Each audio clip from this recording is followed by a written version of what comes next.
We're just going to move now to our top story, the announcement of the formation of a new government in Tunisia. The President Saied is speaking now. Let's take a listen in. Run deep to confront those who attack the state and its institutions and the Tunisian people. Today, and within the context of these exceptional measures, I warn, and that comes after several previous warnings, to all those who entertain the idea of attacking the state and its institutions, or the people and their property. وسنحبط إن شاء الله ما قد يخططون له في قادم. We will thwart their plans for the coming days. ولا زال يقال It is still being said that it took me a long time to announce a new cabinet, وكأن المشكل في الحكومة. as if the problem was in forming a new cabinet. وليست لها حكومات. وتونس لم تكن لها حكومة إلى حدود سنة 69 و900 وألف. تم ذكر الحكومة. Tunisia didn't have a government till 1969. كان هناك كتاب دولة. There were only senior state officials, and there was a council for these senior officials.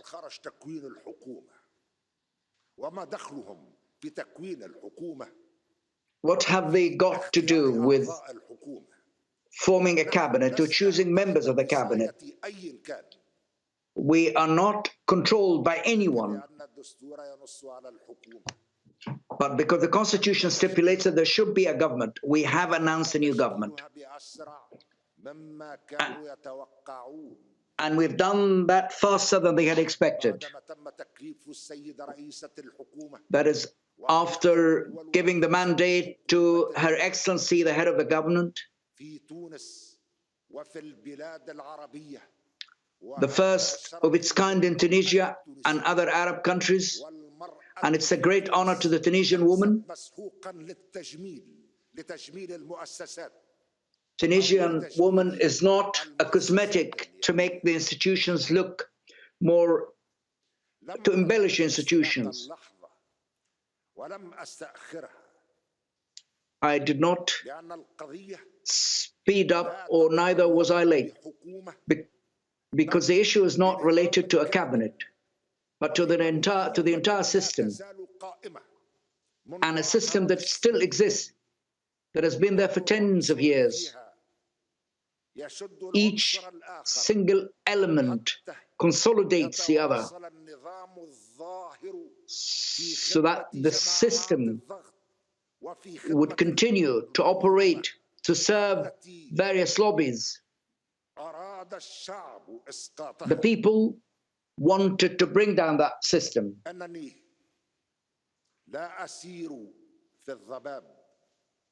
I'm not walking through following a mirage or without a clear vision.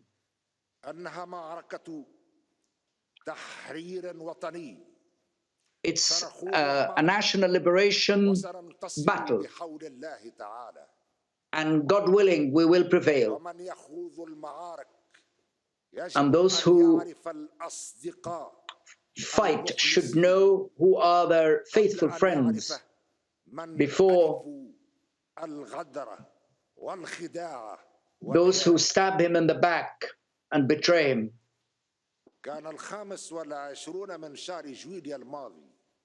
25th of July was an historic moment in the full sense of the word. And on that evening, I took the decision that you're now aware of, I took that decision after I tried by all means to return them to their reason, and after urging them to take full responsibility, but it was all in vain. I took that decision alone in front of God. What am I going to tell God on the Day of Judgment when I see the Tunisians dying every day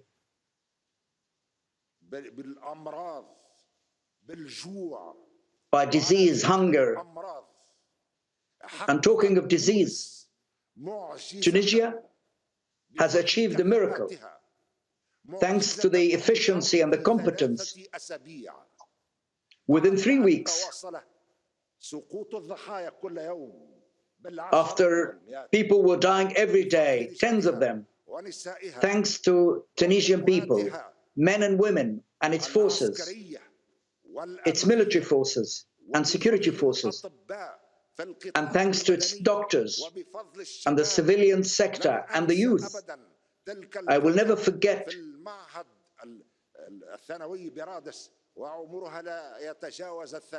the girl who was no older than 13 years old at a secondary school, how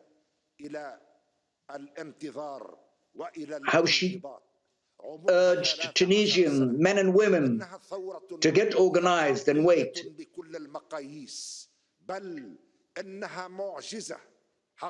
She was a miracle. It was a miracle that the Tunisian people has achieved on this issue. After the news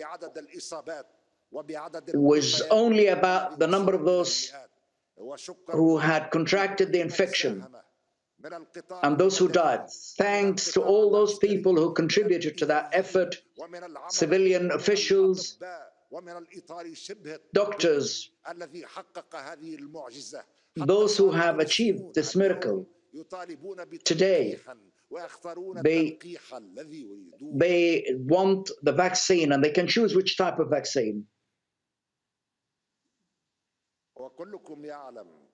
All of you know, and they all have seen what happened on the 25th of July,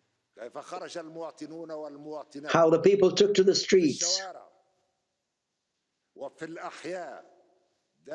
in various parts of the country and even abroad. They took to the streets because they felt there was hope again after the nightmares that had weighed heavily on the minds of the people. After the 25th of July, I noticed with a great deal of pain how people changed positions. People were trying to seize various opportunities from those who were waiting for an opportunity. But there was those who cheered them on. And after that, they became an opposition. After their joy, they changed their joy to grief and frustration. And they started to demand to return to what there was between 25th of July, to a formal, nominal legitimacy that was tailored to suit their purposes, like a pair of shoes. And they paid the money. And they continued to change their positions. And that is how they portray the situation as if it was a coup. How could it be called a coup based on the Constitution after I had consulted the head of the government and the head of the parliament in line with the Constitution? These were exceptional measures stipulated by the Constitution. in case there is an imminent danger, but the danger continues and is still there.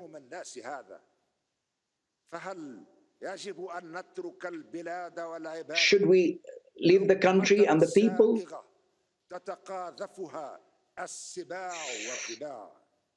For the lions and the hyenas to attack. It was a dark night.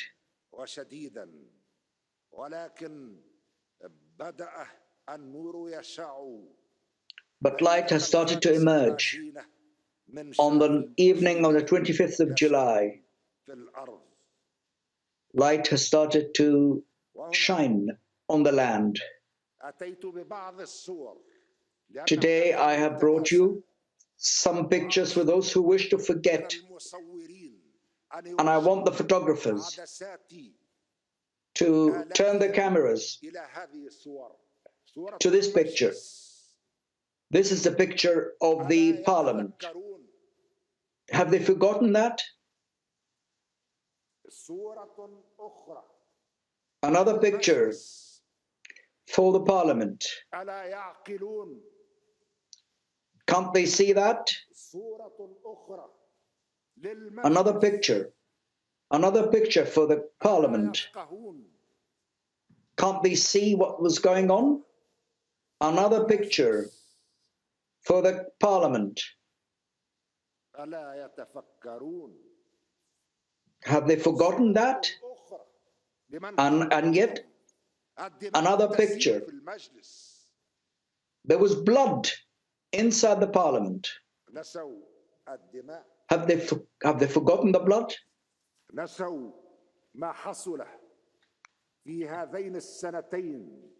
Have they forgotten what happened during the past 2 years? Without anything, having achieved nothing except ratifying some treaties, and 3 bills الأوامر الترتيبية التي ستخرج لن تخرج أبدا في ظل اختياراتهم. فلينظروا في هذه الصور. Let them look at these pictures. Well, look at these pictures well. السائدة في المجلس النيابي. That is how it looked inside the Parliament. يطالبون Yesterday they wanted to go back to this situation that prevailed inside the Parliament. Swear words, blood, verbal abuse inside the House of Representatives.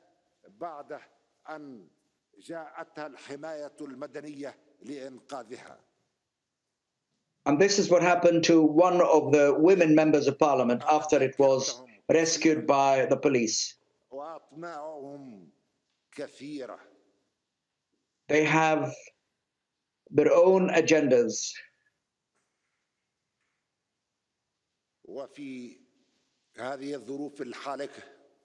Under these dark circumstances,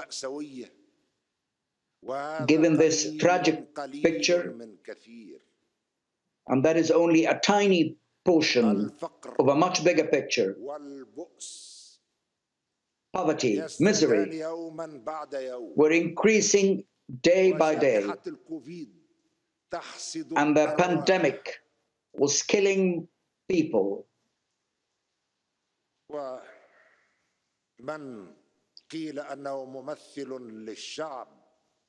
And those who were supposed to represent the people, and I'm not talking about everyone, but those who stood firm, but those were spending the days in hotels. They were spending millions, and suitcases full of money coming from abroad were entering the country every day without prior permission. Despite that, the They find it in themselves to say they were working for achieving the goals of the revolution and fighting corruption. That was the Tunisian President Kais Saied announcing the new government and revealing a new cabinet. The swearing-in ceremony has been completed a short time ago in the capital. He says that they've done it in, quote, a faster than expected time. He also spoke about the selection of women. There are 24 members of his new government, including 7 women. Saied abruptly dismissed the Prime Minister and assumed all executive powers in July 25th. And he said he was seeking to save the country from a deteriorating economic, political and health crisis. For more on this story now, let's bring in our guest, Simon Speakman, who's in Tunis. He's an independent journalist. Simon, what do you make of this swearing-in ceremony and his picks today? Well, like so much, it's been sprung on us with very little warning. I've been going through the list of ministers now, and it seems a broadly competent government. A lot of the heavy lifting is going to have to be done by the finance minister, Bouden.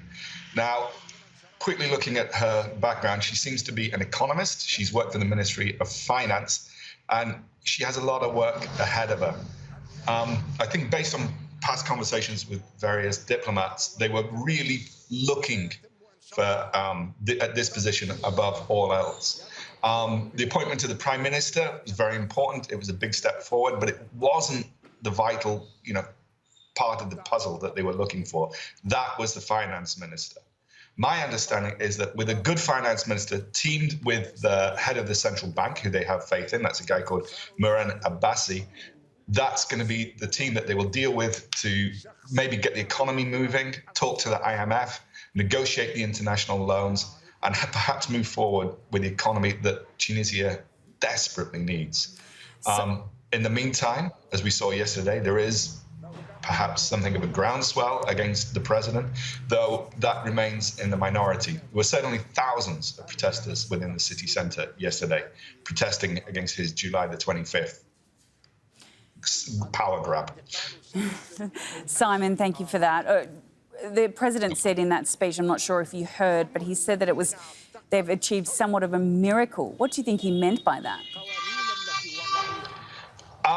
That he has actually managed to progress to this stage. I remember I went to the Parliament on July the 26th. That's the day after President Saied announced his extraordinary measures. And I'm sorry about the noise. And I was told by army officers there that they were expecting a chief of government that day. We're now in October and we've finally got a government, which might mean that this country can start moving again. I mean, it sorely needs to. What do you make of the timing? I mean, you did mention it just briefly then, but, this has been happening since July. What's the sort of mood on the ground there from Tunisian people and also from, the likes of fellow journalists and politicians? Well, frustration and impatience, I think, would be the key things. I mean, journalists talk, we talk to politicians, we talked to, yesterday at the manifestation, people in the crowd, and nobody really understands what's going on. In July the 25th, we thought we were seeing part of this very sort of three-dimensional intricate game. And now, October, that's not the case. He seems to be moving very slowly. Until now, he's not mentioned the economy, and that is one of the vital issues. I mean, this is his greatest risk, and it's also possibly a great opportunity. I think that the protest yesterday was a factor, but I would not say a deciding factor. These names, these people had all been interviewed long in the past, and he had assembled them. It seems, though it's very early days, a fairly reasonable team. I would need to do some more studying. Well, we look forward to more updates. Thank you for your insights there. Simon Speakman, who's live for us in Tunis, an independent journalist.